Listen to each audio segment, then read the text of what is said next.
Assalamualaikum warahmatullahi wabarakatuh. Perkenalkan, nama saya Yunita Afiantri Saripah dengan NIM 2103080111. Di sini saya akan menjelaskan tentang apa itu ilmu tanah.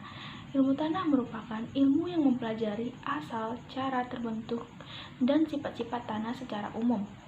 Nah, berdasarkan pendekatannya dibedakan menjadi dua cabang ilmu tanah, yaitu pedologi dan edapologi. Apa itu pedologi dan edapologi? Pedologi merupakan cabang ilmu tanah yang mempelajari tanah sebagai suatu bagian dari alam yang berada di permukaan bumi, terutama menekankan hubungan antara tanah dengan faktor-faktor pendukungnya. Sedangkan edapologi sendiri adalah cabang ilmu tanah yang mempelajari tanah sebagai alat produksi pertanian, yang menekankan pada hubungan tanah dan tanaman. Mengapa kita perlu mempelajari tanah? Pertama, untuk mengetahui bagaimana menggunakan dan melestarikan tanah secara benar. 2.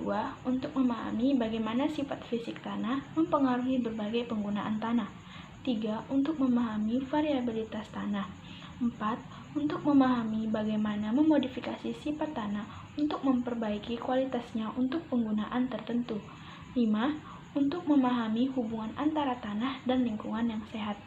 Tanah merupakan tubuh alam yang dinamis, terbentuk karena adanya proses alam dan dipengaruhi oleh iklim, topografi, bahan induk tanah, dan waktu.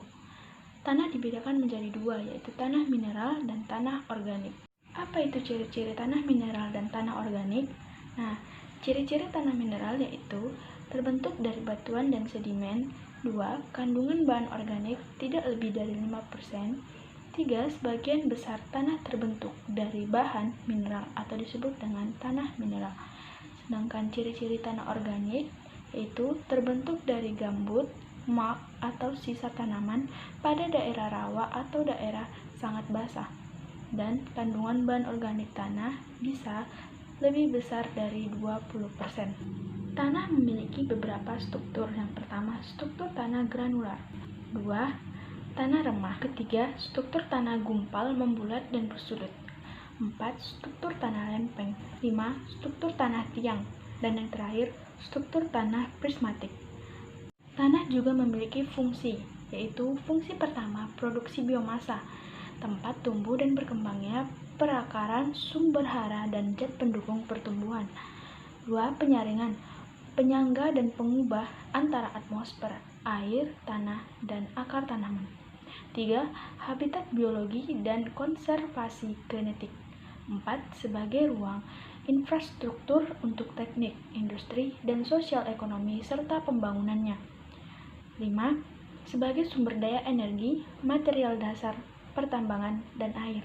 6. Sebagai sumber keindahan dan warisan budaya.